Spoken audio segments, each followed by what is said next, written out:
lado pontificam, simbolizando, a primeira, o incomparável amor de todas as mães, a segunda, a beleza de Madalena, advinda do reencontro da paz interior, e a terceira, a felicidade, pelo entendimento da boa nova. Três Marias. Sós de eterno deslumbramento. Maria. Dulcíssimo nome da mulher sublime que, dentre tantas, foi escolhida pela divina providência para ser a mãe de Jesus e mãe celestial da humanidade. Reverberam pelos séculos exemplos de a quantos arrastamentos a beleza conduz. A poeira da história não apagou as letras que registraram, no livro da vaidade, as infelicidades geradas pela beleza feminina, quando administrada pelo espelho. Nesse triste livro, de tantas e tantas autoras, mais uma triste página vinha sendo escrita por Luísa. Horas depois, voltando a remoer-se pelas últimas palavras de Mary, empinou o queixo em gesto lento e alisou as sobrancelhas. Foi ao quarto da filha e, com ares de rainha das rainhas, condescendeu. Minha filha, você também é bonita, deixe de hipocrisia, Dona Luísa, poupe-me da sua piedade. Aliás, se veio que é porque quer ser minha amiga, então vamos falar de dinheiro. Quando Mary chamou a mãe de Dona Luísa, como que luzes de advertência acenderam-se no cérebro da dona da casa, pois captou que entre ela e a filha mantinha-se profundo abismo que há tempos as separara e que, a seu ver, só o dinheiro poderia se constituir em ponte. Enganosa ponte. Muito bem, mocinha. Falemos de dinheiro. Estou ouvindo. Ser chamada de mocinha também sinalizava, a jovem, que a mãe estava do lado de lá do extenso vale que havia entre ambas, de que a separação e o abandono do lar eram bem o símbolo. Deu-se conta de que sem dinheiro não poderia ser feliz. E ser feliz, para ela, era drogar-se. Drogas. Drogas. Tão logo pensou nisso, dois grupos de espíritos desencarnados surgiram do nada, atraídos compulsoriamente, que foram para junto dela. Um dos grupos era formado pelos três que há poucas horas haviam se tornado sócios da sua entrega ao vício. Olharam-se raivosos os dois grupos de desencarnados. Iminente combate próximo.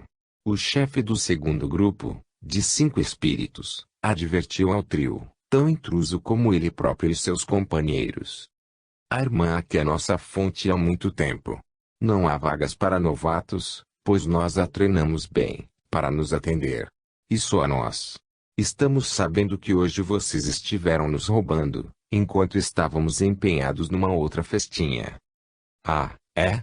Pois fiquem sabendo que ela se deu muito bem conosco.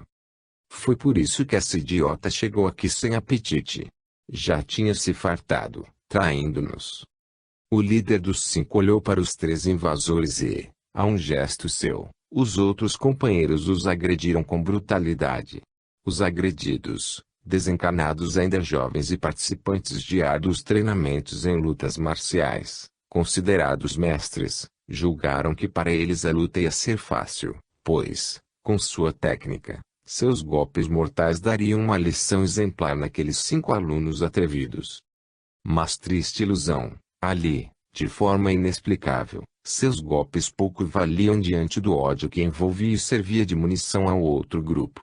Não por ser maioria, mas por inacreditáveis projéteis mentais que, partindo do peito deles, atingiam os mestres. Estes, em questão de segundos, jaziam inermes, desfalecidos, mas conscientes. Os tombados não entendiam o que se passara, como surgiram aqueles mini-torpedos. O chefe dos vitoriosos, com soberba, como que lhes adivinhando a perplexidade, esclareceu-lhes. Bobos! Vocês se julgam os tais, só porque viviam dando murros e pancadas em mais fracos, depois desses cursos em que o controle e o equilíbrio estiveram ausentes da sua cabeça. Devem ter sido mandados para cá por causa das sucessivas brigas que arrumavam. O líder do trio, ainda sem entender, perguntou. Vocês mais se parecem com aqueles lutadores dos jogos eletrônicos. O que é isso que sai do peito e nos derrubou? Onde vocês pensam que estão? Pouco importa. Se aqui é seu território, vamos para outro local. Apenas queremos saber como é que vocês arranjaram essas armas, Vocês não me responderam. Onde estamos agora?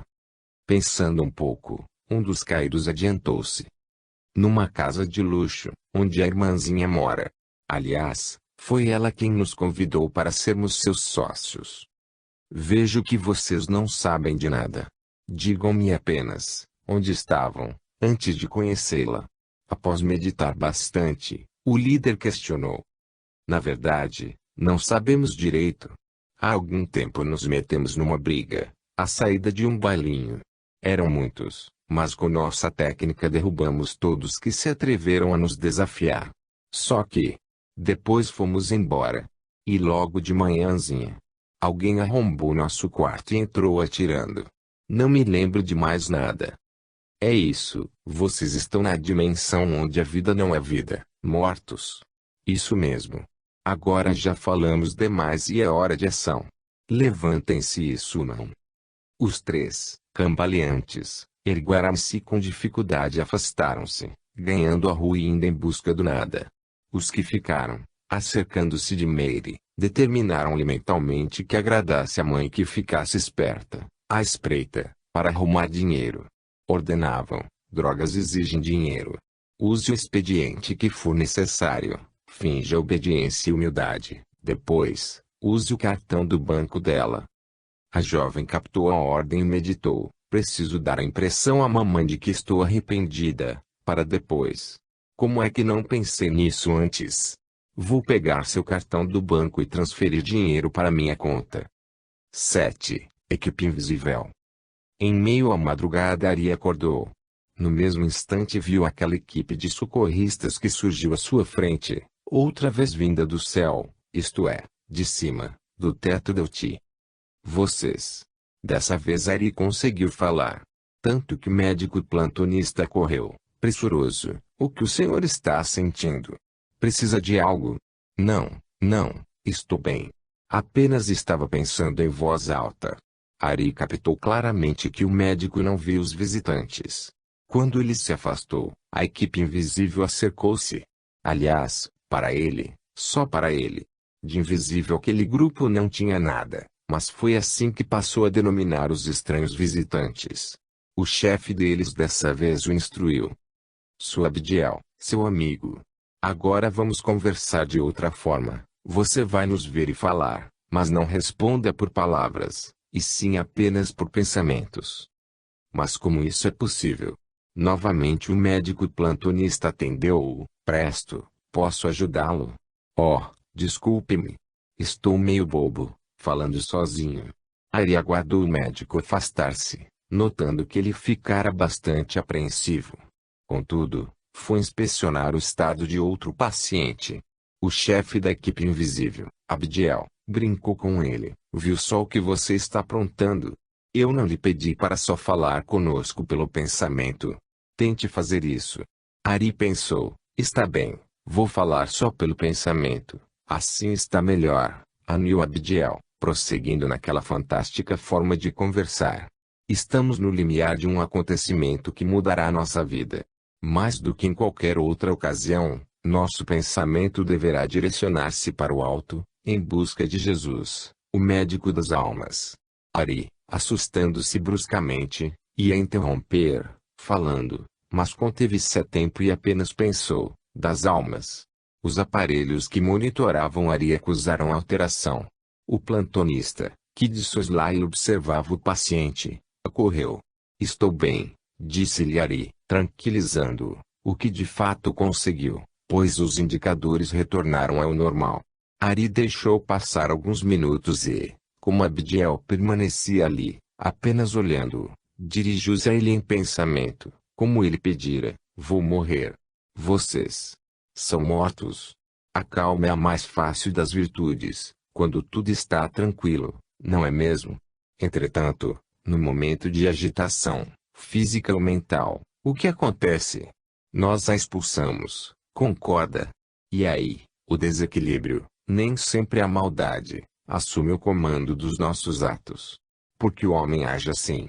Ari foi pego de surpresa, pois Abdiel, em vez de responder às suas ardentes perguntas, promovera guinada na conversa.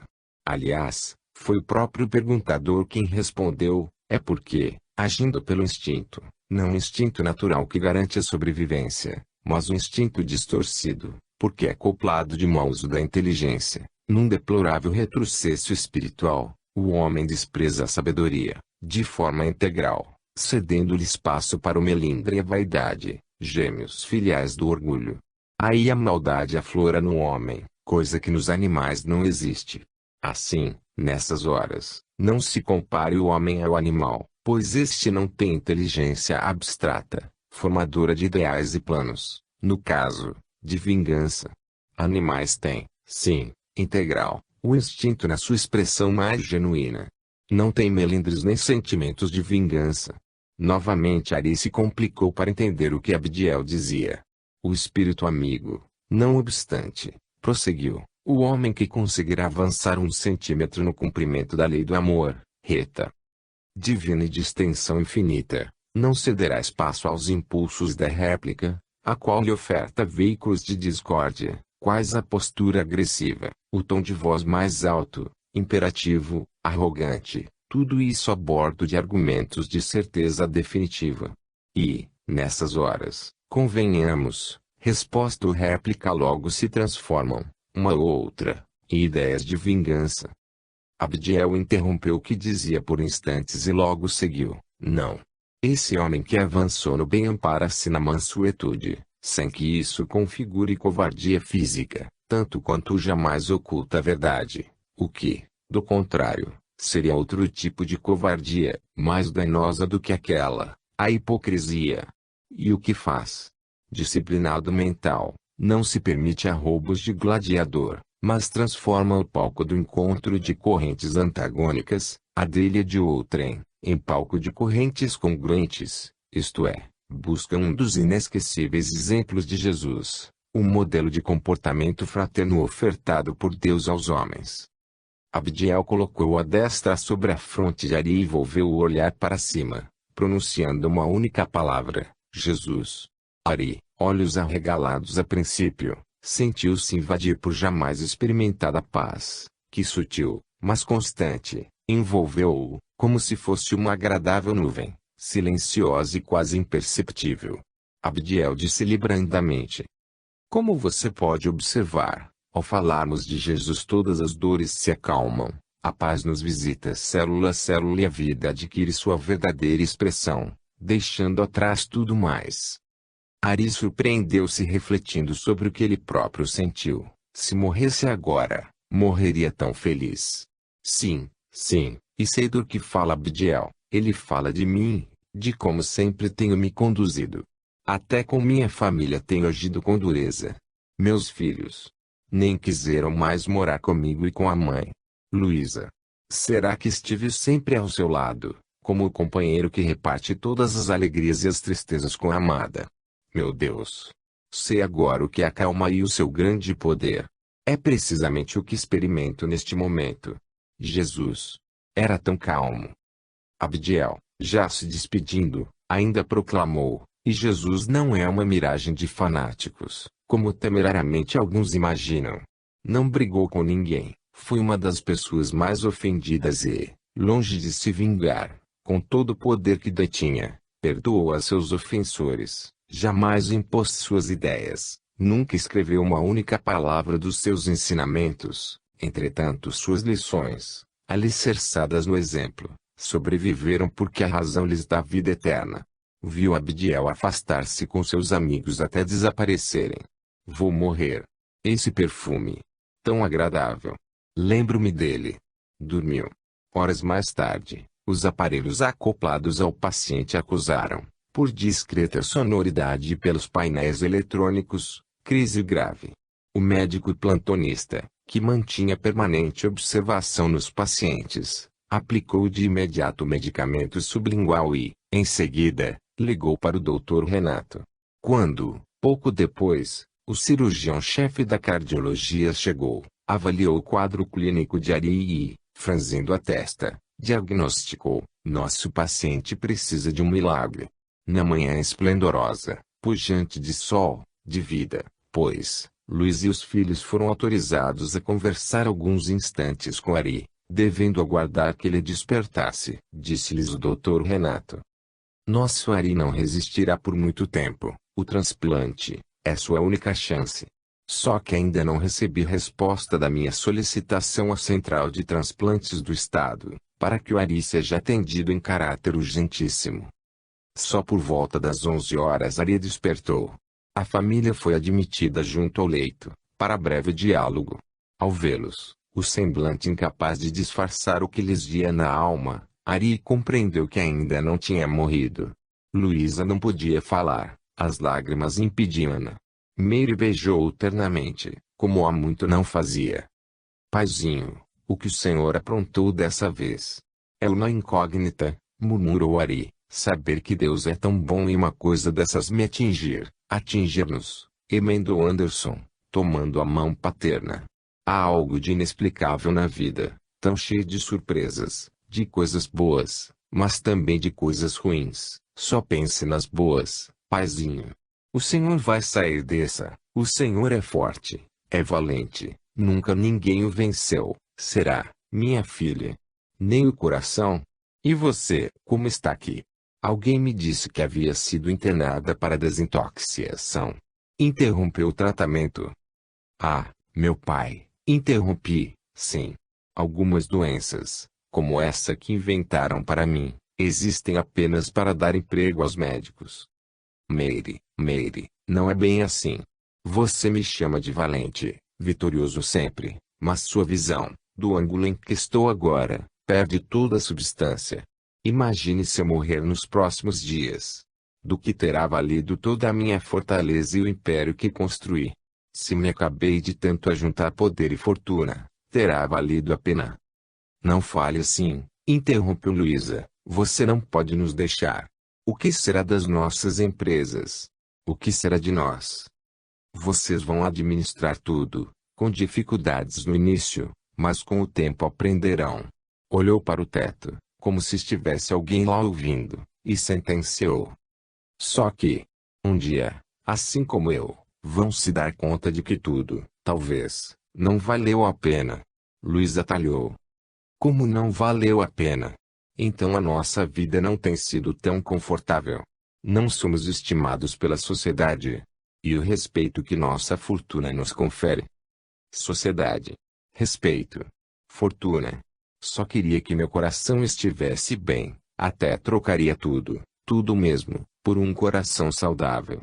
Às vezes, quantas pessoas se julgam pobres e nem sequer avaliam o quanto vale um coração sadio, nem nossa fortuna toda pode me comprar um agora. E o meu lar? O nosso lar? Estamos separados.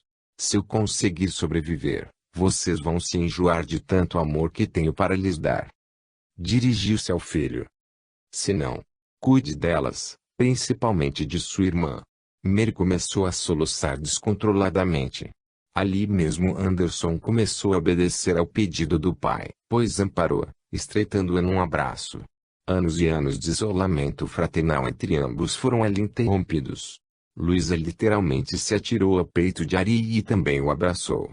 Prova irrefutável de que até do mal Deus tira um bem. A doença de Ari estava servindo-lhe de novas lentes para ver o mundo, pois acabara de testemunhar a fatuidade do dinheiro e do poder, quando empregados apenas em benefício próprio. Mas, sobretudo, os quatro reencontraram o sentido da fraternidade na convivência familiar. O plantonista, sempre tão controlado, dessa vez sensibilizado e algo envolvido, delicadamente pediu à família que se retirasse, pois mesmo aquelas felizes emoções poderiam deixar o paciente alterado. Antes de os três se afastarem, Ari olhou-os profunda e demoradamente. Apenas conseguiu falar baixinho: adeus. Sempre os amarei. 8. Linhas tortas. Saindo, mudos, em direção ao estacionamento, os três nem sequer se olhavam. A angústia que lhes ia na alma falava mais alto, compungindo-os, levando-os a reflexões, dolorosas, todas. Anderson e Mary pensavam nas palavras do pai. Mary, fragilizada psicologicamente, foi cercada pelos espíritos obsessores que a comandavam. Obediente à indução que captou deles, deixou a mãe e o irmão sem dar-lhes nenhuma explicação. praticamente se evadindo da companhia deles, caminhando para outra direção. Anderson ainda tentou alcançá-la, mas Luísa lamentou. Deixe que ela se vá.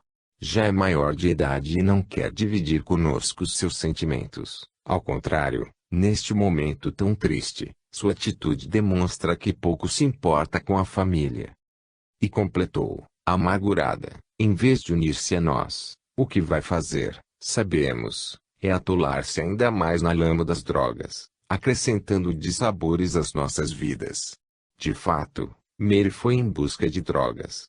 Era urgente refugiar-se no tóxico, atenuando de forma tão equivocada a crise que envolveu, ante a iminente perda do pai. Para sua segurança, e também segundo instruções dos traficantes, teve que esperar pela chegada do crepúsculo, o que alterou cada vez mais seu estado emocional. Nas longas horas de espera do escurecer, naquela praça onde sabidamente encontraria seus fornecedores, nem sequer olhou para as flores, nem lhe sentiu o delicado perfume, graciosamente ofertado. Quando o sol despediu o dia, eles chegaram. Eram os dois motociclistas. Viram-na. Zombaram. Então, mocinha rica, esperando o namorado. Por favor, não brinquem. Meu pai está mal. Eu estou pior. Preciso logo de uma dose forte. Aqui está o que consegui. Entregou aos marginais o saque possível que fizera do cartão do banco da mãe. Ah, é? Só isso? É pouco. Já se esqueceu da dívida. Nós não lhe avisamos que só após pagar o que deve teria novo crédito. Mas eu vou arrumar mais dinheiro. Sim, só preciso de tempo. Qual é, agora? Está esperando a morte do seu pai? Não sei. Não sei. Preciso me acalmar para poder pensar. Se vocês me negarem ajuda.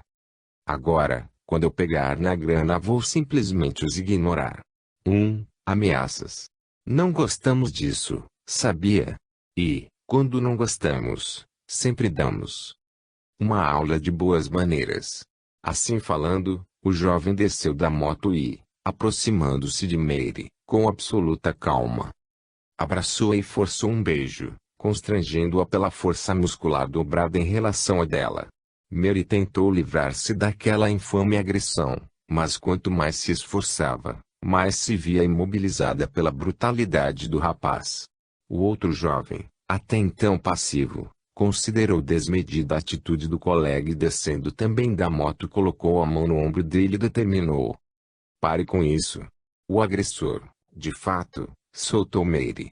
Fuzilando com o olhar o companheiro, desafiou-o. Você não sabe o que está perdendo. Essa pombinha está pedindo carinhos, tão desamparada, tão lindinha. Nem pensar, nem pensar. Se o chefe souber disso, será o nosso fim. Você está louco. Não misture as coisas, negócios com prazer, pois essa é a maneira mais rápida de irmos morar para sempre no Campo Santo. E essa era uma dura realidade do mundo dos tóxicos. De um lado, os clientes e, do outro, toda uma corrente de fornecedores cujos elos, se rompidos em qualquer parte, sempre acarretam enorme prejuízos à criminosa contabilidade dos lucros. Nesse contexto, ser o elo rompido é o mesmo que ser condenado à morte. O jovem agressor sabia de tudo isso, mas naquele momento, altamente energizado pelo erotismo que abruptamente o invadira, não media consequências para atender aos imperiosos reclamos sexuais dominantes. Propôs ao colega, vamos juntos, os três, passar bons momentos. Nós damos a ela o que quer, e ela, em gratidão, nos empresta seus carinhos. Voltou-se para Mary e sugeriu, daremos o que você quer, mas em gratidão pelo crédito você também nos atende. Quando puder, paga a mercadoria. Topa. Aglomeraram-se em torno dos três mais companhias invisíveis, normalmente estacionadas naquele triste palco de desvarios, ávidas umas de sorver as exalações toxiomanas, sensualizadas, outras, aguardando sua cota parte das emanações dos prazeres carnais, fugídios e irresponsáveis que ali, de rotina, se desenrolavam noite adentro. Ao grupo obsessor que acompanhava Mary não houve como se livrar de mais sócios. Desde que saiu do hospital, Anderson ouvia sem parar o pungente pedido do pai: cuide delas, principalmente de sua irmã. Em seu carro conduziu a mãe à residência e depois, a pedido dela, foi à sede da empresa do pai para inteirar-se do andamento dos negócios. Reuniu-se com os diretores presentes e, após os informar do estado de saúde de Ari, por sua vez foi informado das atividades da firma, a qual, a boca pequena, já se dizia, breve herdaria. Ao escurecer, voltando para casa, teve que enfrentar um casual congestionamento de trânsito. Para livrar-se dele, mudou o itinerário. Afastando-se do caminho rotineiro, acabou por transitar por ruas pouco utilizadas. Qual não foi sua surpresa quando passaram por ele duas motocicletas, numa das quais Meire ia de carona. Reconheceu, de pronto, os traficantes que vinham fazendo ameaças. Não pensou, seguiu-os. Após se dirigirem a uma região quase sem residências, as duas motos estacionaram. Tão agitados estavam os dois rapazes e a própria Meire, que não perceberam estarem sendo seguidos. Anderson deixou seu carro e, ainda sem ser notado, foi se aproximando. O que viu, então, causou-lhe terrível choque, a irmã introduzindo algo nas narinas, permitindo que os dois homens a tocassem, com indignidade sem limites. Num gesto deslocado, ouvindo na mente em tom ensurdecedor o pedido do pai, atirou-se sobre aqueles bandidos. Forte e bem preparado fisicamente, além de ter a seu lado a força da razão, com golpes bem aplicados impediu a consumação de maior infâmia contra a irmã. Praticamente nocauteados, sangrando muito, os dois traficantes pouco poderiam fazer para se defender. Foi aí que um deles, o que idealizara aquele sórdido enredo a três, sacou uma arma e atirou em Anderson. O tiro acertou-o no rosto. Meire, atarantada pelo efeito da droga, mas bruscamente trazida à terrível realidade, no entrechoque de emoções e sensações conflitantes em sua alma sentiu falar mais alto o amor fraternal. Atirou-se como leoa sobre o atirador, contudo, recebendo forte coronhada na nuca, perdeu os sentidos. Desacordada pela coronhada na cabeça, a irmã não viu os agressores discutirem entre si, após verificarem que Anderson tinha sido atingido gravemente.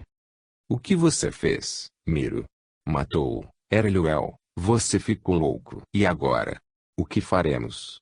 Ora, Zeca, não podemos perder a cabeça. Temos que disfarçar o cenário para a polícia não descobrir nada que nos complique. Miro, estou falando de assassinato. De jeito nenhum você deveria ter feito isso. Agora não adianta me condenar. Você está envolvido nisso tanto quanto eu. Acho melhor parar de me acusar e ajudar para que ninguém suspeite de nós. O que você quer dizer? Ela. Você não está pensando em eliminá-la? Claro que não.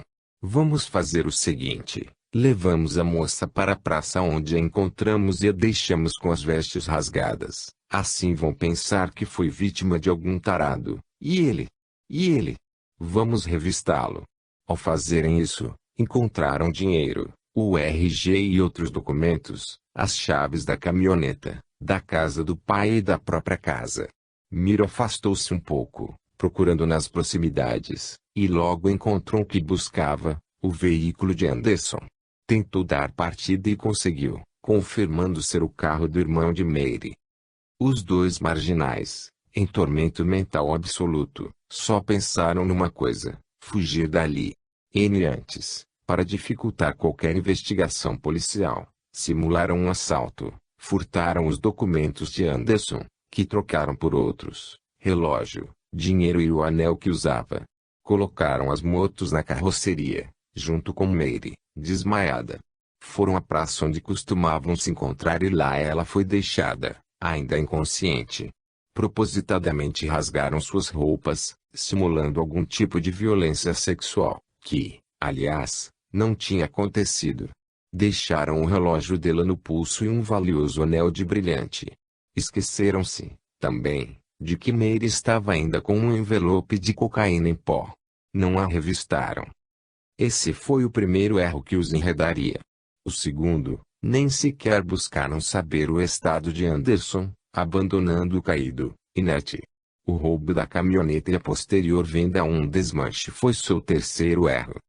Um casal de namorados, num canto pouco iluminado, presenciou os dois rapazes abandonarem Mary e logo chamou a polícia, tendo cuidado de informar onde ela estava caída, mas afastando-se das proximidades, para evitar envolvimento ou testemunho. Quando os policiais chegaram e viram Mary semi-desfalecida, com as vestes rasgadas, com manchas de sangue na nuca, convocaram uma ambulância, que logo chegou e conduziu ao pronto-socorro. Lá, recuperando-se em parte, mas mostrando-se em extrema agitação, foi sedada. Mary despertou na manhã seguinte. A cabeça doía muito pela coronhada que atingira, mas principalmente pelo mal-estar em consequência da droga consumida, em reação com os remédios que lhe foram ministrados. Pensou em ir embora, mas foi impedida. Em seus pertences foi encontrada a dose de cocaína e por isso teve que prestar depoimento ao investigador de plantão no pronto-socorro. Após, foi conduzida à delegacia de entorpecentes, onde teve que aguardar por várias horas, até ser entrevistada pelo delegado. Ao seu lado, inúmeros toxicômanos, a maioria jovem, devidamente escoltados por policiais fardados, diziam impropérios a toda hora, não raro recebendo admoestações, traduzidas, às vezes, por safanões pedagógicos de boas maneiras. Na mente de Mary só havia uma ideia fixa: sair dali, o mais depressa possível. A seu favor, após ser qualificada, sendo identificada a filiação paterna do ilustre industrial, a autoridade policial aplicou o dispositivo legal que comina a pena leve ao usuário eventual. Já passava da hora do almoço quando Mary chegou à sua casa, conduzida por um táxi, em péssimo estado físico e psicológico e com as vestes rasgadas. Sabia, de antemão, que enfrentaria uma saraivada de perguntas por parte da mãe e do irmão. Assim, procurou engendrar uma desculpa plausível. Estava lucubrando sobre o que diria quando subitamente explodiu na mente a lembrança do irmão. Anderson, exclamou em pânico crescente. Como pudera esquecer-se dele? Também, com tanta confusão à sua volta, nas ideias, condutores, médicos e doentes no pronto-socorro, policiais, viciados e ela no meio deles, na delegacia. Como se concentrar? Assim, justificando-se intimamente, chegou em casa e lá apenas encontrou dois serviçais, que se assustaram ao vê-la em tamanho desalinho. Onde estão minha mãe e meu irmão? Então a senhora não sabe? O quê? Digam-me logo. Antes de o dia amanhecer o doutor Américo veio aqui e levou sua mãe, para ver seu pai. Oh, não. Papai. Morreu? Não, não, dona Mary. O doutor Américo disse que seu pai ia passar por uma cirurgia e por isso os médicos convocaram-no, por ser médico da família, sugerindo que a dona Luísa também estivesse no hospital, antes de iniciar o transplante. Transplante. Então, o silêncio dos empregados homologou o que quer que Mary estivesse pensando. Após tomar banho com cuidado para não molhar o curativo na cabeça, colocou uma touca e dirigiu-se célere ao hospital. Levou um susto quando, ao chegar, viu sua mãe amparada pelo doutor Américo. Luísa, ao ver a filha, quase gritou: onde está seu irmão? Mas, eu pensei que ele estava aqui com a senhora. Não, não está, como você pode ver. Será que você consegue ver e pensar em alguma coisa que não seja a maldita droga? Anderson esteve comigo ontem à noite, pois é, deve ter ido para a casa dele, pois passou a tarde toda na nossa empresa, segundo me informei. Ele precisa saber que o pai está sendo operado, então. O papai. O que os médicos estão fazendo? Seu pai, adiantou o doutor Américo, ganhou a sorte grande, pois surgiu um doador ideal, então ele está recebendo um outro coração? Isso mesmo. Graças a Deus. Quem foi o doador? Luísa retomou. Um rapaz que morreu ontem e, por ser doador voluntário, segundo seu documento de identidade, acabou beneficiando mais pessoas, pois os médicos aproveitaram também os rins, pulmões e fígado. Pobre rapaz, que Deus o abençoe. Nesse momento, o doutor Renato veio até eles e, sorridente, tranquilizou-os, Nosso Ari está de coração novo e logo estará tão ativo quanto antes, ou talvez até mais. Luiz e Mary começaram a chorar, sendo carinhosamente abraçadas pelo cirurgião. Américo congratulou-o. Parabéns, Dr. Renato. Admiro cada vez mais. Incapaz de disfarçar o sempre presente zelo médico dos dedicados profissionais da medicina, questionou, com respeito, como foi a cirurgia. Também com zelo profissional, Renato foi pragmático, tudo transcorreu dentro do programado. Sugiro que os familiares descansem um pouco, pois só mesmo amanhã é que poderão fazer uma rápida visitinha ao Ari, que deverá permanecer algum tempo na CTI. Chegando em casa, Luísa ficou sabendo que Anderson não havia se comunicado e ninguém em sua casa atendia as chamadas telefônicas. Marcelo, o motorista, foi até lá e encontrou a casa fechada. Foi procurar a companheira de Anderson, mas ficou sabendo que viajara, há dias, desde que o pai dele fora hospitalizado. Mary, constrangida e abalada pelas desencontradas e violentas emoções das últimas 24 horas, acrescidas do desespero que havia tomado conta da mãe, não conseguiu esconder mais o que sabia e desabafou. Mãe, não quero que você me condene, mas preciso contar-lhe uma coisa. E o que é que está esperando? Eu chegar aos 90 anos? E por isso que quase não converso com você, procuro me comunicar numa boa, em paz, mas logo vem uma pedrada. Desse jeito não dá. O que é isso agora? Virou santa. Desde quando sou obrigada a aturar seus despauterios, nessa coisa horrível das drogas? Está vendo? Está vendo só? Quero contar uma coisa importante, mas imagino que, se pudesse, você até mandaria me enforcar. Com ar zombeteiro repreendeu a mãe, e desde quando a senhora se julga grande dama para ficar usando palavras difíceis, como esse tal de despauterios, que imagino deva significar desequilíbrios. Deixe disso, mãe, sou sua filha. Você não está numa daquelas horríveis reuniões programadas por você mesma, cheia de fãs e vazia de... Calhe a boca. Não admito esse tom, tudo bem. Depois não se queixe de que eu não falei. Luiz agarrou a filha, agora dando vazão à sobrecarga emocional que vinha acumulando. Sacudindo Mary com força, intuindo que algo grave havia a ser narrado, exigiu. Ou você fala agora o que queria me contar ou então vai embora dessa casa. E não volta nunca mais. É sempre gravíssimo o instante no lar em que um pai ou uma mãe, ou os dois, expulsam um filho ou ameaçam-no de expulsão. Não há como excluir do contexto forte assessoria espiritual negativa, provocando, não raro, germinação de tristes processos obsessivos, de graves consequências futuras. No caso da família de Ari, há tempos sem união fraternal, aqueles poderiam ser os momentos de refazimento, de reconstrução, ou então de esboroamento completo, praticamente perdendo, os quatro, a sublime chance que a presente existência providencial doença de Ari lhes ofertava para eliminar arestas.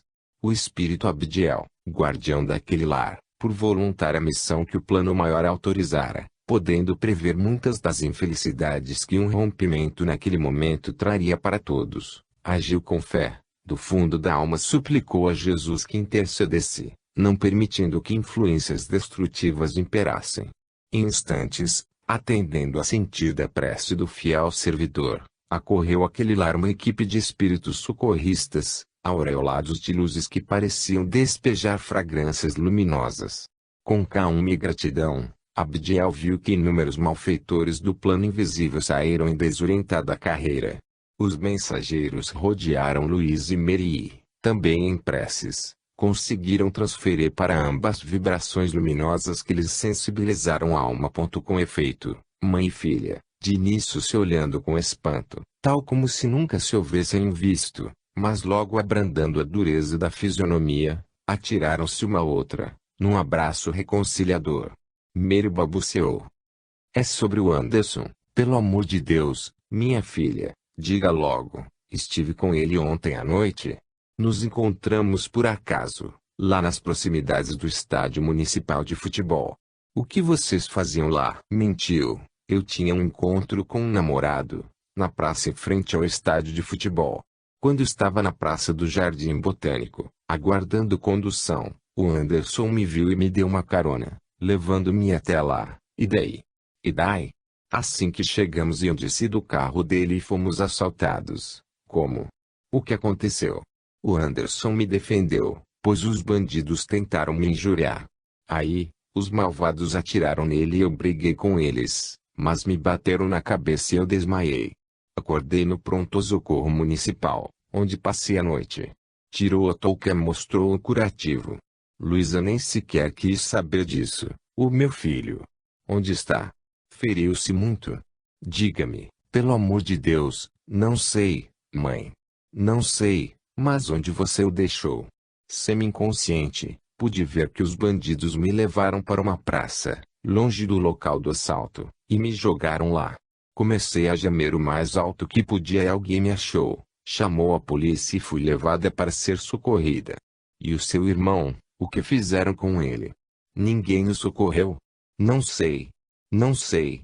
Sobressaltada e em desespero, Luísa telefonou para a polícia após se identificar na rua acontecido com seus filhos. O policial que atendeu prometeu verificar os arquivos das últimas horas e informar-lhe, tão logo averiguasse, o paradeiro de Anderson. Poucos minutos transcorreram e o telefone tocou. Luísa atendeu de um salto. Dona Luísa. Aqui é o delegado Lopes. Nenhuma ocorrência foi registrada nas últimas 24 horas com seu filho. Mas como é que ele não veio nem aqui em casa, nem onde mora? Minha filha disse que ele levou um tiro. A senhora poderia adiantar-me mais alguma informação sobre a ocorrência? Que tipo de informação? Minha filha estava com ele. Por favor, precisamos saber a que horas eles foram atacados e o local exato. Minha filha está aqui ao lado e vou perguntar para ela. Trêmula, em desespero crescente, Luísa indagou a filha. A polícia quer saber o endereço exato onde vocês foram atacados e que horas eram. Deixe-me falar. Tomando o telefone da mãe, Mary identificou-se e disse, aqui quem fala é Mary, a filha. Eu e meu irmão fomos atacados ontem lá para os lados do estádio municipal de futebol, longe da praça onde fui socorrida, isso por volta das 7:30 da noite. Levei uma coronhada na cabeça, praticamente desmaiei e passei a noite no pronto-socorro. Por isso não posso precisar o que aconteceu depois. E os assaltantes? Como eram? Como foram até lá? Ambos jovens, de motocicleta. Responda-me, por favor, o que a senhorita fazia lá nas proximidades do estádio de futebol, àquela hora, e como chegou até aquele local? Meu irmão levou-me, pois me viu num ponto de táxi, e eu disse a ele que tinha um encontro. Com quem a senhorita ia se encontrar? Com um namorado. Diga-me agora mesmo o nome dele onde eu poderei encontrar, para confirmar sua informação, pois é muito estranho que em vez do namorado a senhorita tenha encontrado dois assaltantes. Mary atrapalhou-se, depois se lembrou de que fora socorrida, que havia sido lavrado um BO e que não adiantava querer mentir. Respondeu, os dois assaltantes me prometeram que, quando chegássemos lá no estádio de futebol, me dariam uma pequena dose. Então a senhorita já os conhecia e foram eles que a levaram, não é mesmo? Impossível desmentir. Sim. De longe em longe eles me fornequem uma dose fraca. Poderia os identificar? Nem pensar. Se fizer isso, logo estarei morta, pois eles sempre me ameaçam quanto a qualquer palavra que eu diga para comprometê-los. Mas nem mesmo em se tratando do seu irmão a senhorita não está disposta a colaborar com a polícia. Estou confusa. É melhor o senhor trabalhar sozinho. Nenhum outro detalhe. Mais um. Meu irmão chegou de surpresa e viu-os querendo abusar de mim. Aliás, não sei o que deu na cabeça deles. Nunca tinham procedido assim. Aí, a briga começou e, quando Anderson estava batendo nos dois, um deles deu um tiro nele. Qual dos dois? Miro, uma última pergunta. Onde a senhorita e os dois homens se encontraram, antes de irem para as proximidades do estádio? Na praça do Jardim Botânico. Dessa vez me levaram até o estádio, com certeza porque já tinham premeditado abusar de mim. É. Conseguiram abusar? Não. Meu irmão não deixou. Obrigado pela colaboração. Diga a Dona Luísa que vou proceder a novas diligências que aguarde notícias a qualquer momento. Até logo. 2 horas depois, Lopes retornou ao telefone. Dona Luísa, gostaria que a senhora viesse até aqui. Por quê? Por quê? Meu filho. Aqui conversaremos. Estou aguardando-a. Quando ela chegou à delegacia, em menos de meia hora, o delegado Lopes cautelosamente anunciou, dentre as várias ocorrências da noite, houve uma nas proximidades do estádio de futebol que talvez se enquadre na nossa busca. O que aconteceu? Não temos certeza. São apenas suspeitas. Mas a senhora compreende, nós, da polícia, não podemos desprezar nenhuma pista. Sim, sim, por favor, diga logo. Houve um crime ontem à noite. Assassinato de um jovem de mais ou menos 21 anos. Junto da vítima foi encontrada a cédula de identidade, Winelau Paul Sanos. Mas o que meu filho tem a ver com isso?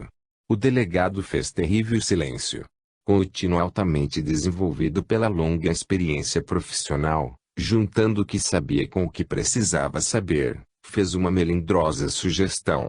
Não quero constrangê-la e menos ainda assustá-la, mas é preciso que sejam averiguadas todas as hipóteses, mesmo as mais terríveis. Do contrário, não conseguiremos avançar nas investigações.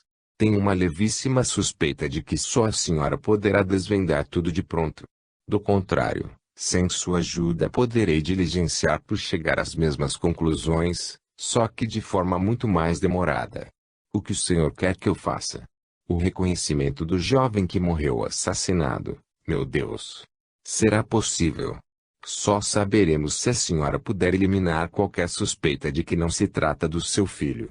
Aí, prosseguiremos nas buscas. Mas, por que o senhor pensa que o jovem que morreu, de nome Menelau Paul Sainz, pode ser o Anderson? Na verdade, não estou pensando isso. Acontece que a vítima levou um tiro no rosto que lhe desfigurou parte da fisionomia. Mas minha suspeita prende-se, principalmente, ao fato de que o jovem que morreu teve todos os seus bens roubados, menos a identidade. Por quê? Localizamos a ficha policial dele e ficamos sabendo que era viciado. Parece que o criminoso, ou criminosos, propositadamente deixaram um documento, para logo a polícia descobrir que se tratava de um toxicômano. Assim, o crime provavelmente seria tido como acerto de conta entre traficantes e viciados, sendo muitos os suspeitos, dificultando a ação investigadora da polícia. Quando o senhor quer que eu, agora mesmo. Vamos ao 1049, por favor, siga à frente em seu carro que irei no meu, pois estou com o motorista. Antes, vou pedir ao nosso médico da família que me encontre lá no instituto, está bem? Nenhum problema. Imagino até que será de utilidade. 9. Estrelas falsas. Luísa, nos últimos dias, vinha passando por sucessivas experiências dolorosas, tal como se caísse de uma alta escada, dessas cavadas na pedra, com dezenas de degraus. A cada degrau, novo baque. Dirigindo-se ao 1049, pensava, com revolta, eu, a mulher mais bela dentre todas, como bem comprovam os colunistas sociais, eu, que até então vivi para expor-me como jóia raríssima, nos ambientes sofisticados que me abrem as portas, eu, a mulher que deslumbra os homens, como é que estou capturada nesse cruel redemoinho existencial? Com a mente nublada, não se dava conta de que, na verdade, era mesmo uma mulher belíssima, mas até ali pouco fora esposa, menos ainda mãe.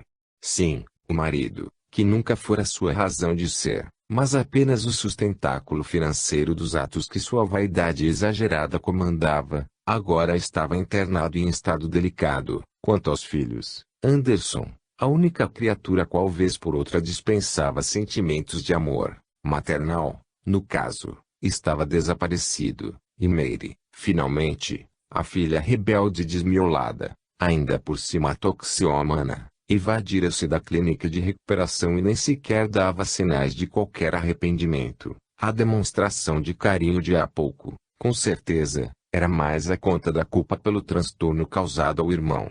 pois até seu cartão do banco filha surrupiara e sacara algum dinheiro. Sem refletir nessas nuances de seu equivocado viver, seguia pensando, antes de chegar ao IML, triste sina esta que abruptamente me enrodilhou em acontecimentos funestos. Mal posso acreditar que eu, a rainha das passarelas sociais, vejo-me neste instante obrigada a tamanho desplante, reconhecer cadáveres. Não se lembrou de Deus em nenhum momento dessa tormentosa escalada de más surpresas e piores momentos, ou melhor, dessas quedas sucessivas. O seu céu era o somatório dos ambientes sofisticados nos quais os flásios dos cinegrafistas e as baboseiras dos comentaristas sociais eram as estrelas. Equivocado céu. Mas em tal céu só havia um sol, ela. Suécia que, paradoxalmente, brilhava mais nas noites suntuosas e de deslumbrantes ajuntamentos de frivolidades, em que as multiplicadas horas que se escoavam multiplicavam também as iniquidades que aumentavam a dimensão do vazio existencial de quantos ali se reuniam. Nessas oportunidades, em se aproximando o alvorecer, o Sor Luísa se retirava, talvez como se estivesse inconscientemente concedendo espaço à sublime, incomparável e maravilhosa bênção divina, o sol. Agora, tendo que suportar o calor escaldante da tarde que já ia terminando, a mente fervilhava, pois não encontrava onde apoiar a razão para descansar a mente das ideias em tumulto. Seus pensamentos, fundamentados em revolta, não lhe concediam mesmo alívio espiritual naquele vendaval de hipóteses cruéis que a realidade escancarava à sua frente. Se o passado fora de glória e luzes, o presente estava sendo amargo e o futuro só projetava sombras e incertezas. E imaginar que um único pensamento dirigido a Deus, com sinceridade de alma lhe daria o oásis espiritual da paz. Aguardando na sala de espera do 1049, enquanto o delegado providenciava o reconhecimento, Luísa mal conseguia acreditar que sua beleza estivesse naquela lúgubre e fantasmagórica repartição pública, tão diferente das passarelas da vida nas quais desfilava. O doutor Américo, que já chegara, procurava incutir-lhe ânimo. Foi com alívio que recebeu informação de que ali não havia nenhum corpo com as características do Anderson. Durou pouco, porém, sua alegria, quando Lopes aduziu: se o jovem assassinado ontem à noite era doador de órgãos, o corpo dele deve ter sido levado para a central de transplantes, para que as diversas equipes médicas o examinassem e decidissem pelo aproveitamento dos órgãos em vários transplantes. Luísa olhava o delegado, imobilizada. Não conseguia pronunciar a palavra. O doutor Américo precisou ir atender a um chamado de um cliente. Se a senhora quiser, sugeriu Lopes, poderemos ir até a central de transplantes para colher mais informações. Luísa só conseguiu mover a cabeça, concordando. No deslocamento para a central, agora que a noite chegara e com ela o céu se enfeitara de estrelas, nem a suave brisa que afagava conseguia despertar-lhe na alma sentimentos outros que não os de desespero, alimentando revolta crescente contra o destino e a vida. Seus pensamentos: que mal fiz ao mundo para ele me tratar assim? Se existe justiça na terra, ninguém vê meu sofrimento. Tenho direito a tantas alegrias, porque o destino só me oferta frutos amargos. Chegando à central de transplantes do estado, Luísa teve que aguardar por 1 hora. Ligou para sua casa e ficou sabendo que até aquele momento não havia nenhuma notícia do filho. Pelo telefone celular pediu ao doutor Américo que fosse naquela hora mesmo para a central de transplantes, para auxiliá-la em tão pungente situação. Por esse telefonema, o doutor Américo informou de que há pouco soubera que Ari ainda estava inconsciente, por efeito da anestesia, mas que os aparelhos monitoradores da CTI indicavam um quadro estável, isto é, o transplante não apresentara nenhuma complicação. Poucos instantes após, o doutor Américo chegou. Lopes havia ido procurar a equipe responsável pelo aproveitamento dos órgãos do corpo do doador Wenelau Paul Saenz, sendo então informado de que o corpo só poderia ser liberado bem mais tarde, pois os patologistas ainda precisavam concluir alguns procedimentos. Insistindo e justificando seu pedido, conseguiu que a equipe médica liberasse o exame visual de reconhecimento, por parte de Luísa. Os médicos deram autorização por estarem cientes de que o doador se chamava Enelau Paulus. Imaginaram que logo seria desfeita a suspeita da mulher que buscava o filho desaparecido, chamado Anderson. Enquanto aguardava Lopes retornar das dependências interiores, Luísa falou ao doutor Américo. Peço ao senhor que vá fazer o exame do tal cadáver, pois não me sinto disposta a passar por tão constrangedora situação.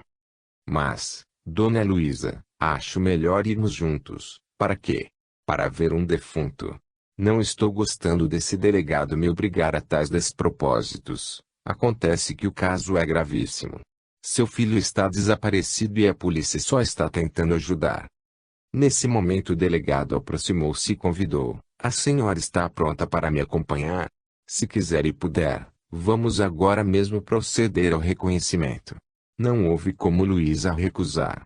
Quando Mary era atacada pelos dois marginais e Anderson interveio, estabelecendo-se a briga, ao ser atingido pelo tiro, este foi fatal. Os criminosos não pensaram em mais nada, retiraram o anel e o relógio de Anderson, abandonando-o. Antes, deixaram no bolso da camisa dele um documento de identidade com o nome de Enelau Paulus, que tinham tomado de um jovem viciado, devedor de muito dinheiro, para devolvê-lo só quando recebessem a dívida. O Enelau Paulus, segundo sua identidade, era doador voluntário de todos os órgãos. Após localizarem a caminhoneta, colocaram Mary e as motos na carroceria e foram para a praça, onde deixaram a jovem, ainda desmaiada e sangrando. Levaram o veículo para uma oficina distante da praça de onde houve a briga com Anderson. Dispostos a obter algum lucro, venderam o carro a preço vil para um comprador de veículos usados, que, na verdade, praticamente só comprava carros roubados por valores ínfimos. Tais veículos logo eram desmontados e as peças revendidas para oficinas conhecidas, sem registro oficial. Não tardou para Anderson ser achado, pois naquele local muitos eram os casais que namoravam. Quem o encontrou avisou a polícia num telefonema anônimo. Antes que transcorresse uma hora do momento da briga, o homem ferido era levado diretamente para o atendimento de emergência do hospital municipal. O investigador policial de plantão no hospital anotou os dados fornecidos pela equipe médica da ambulância. O boletim de ocorrência só seria lavrado na delegacia no dia seguinte, no início do expediente matinal. O médico plantonista que atendeu Anderson verificou que ele praticamente já estava no estágio terminal, tecnicamente denominada paciente com morte encefálica ou com morte cerebral. Isso significava que não mais se recuperaria e que o desenlace integral poderia ocorrer dentro de alguns instantes ou em poucas horas.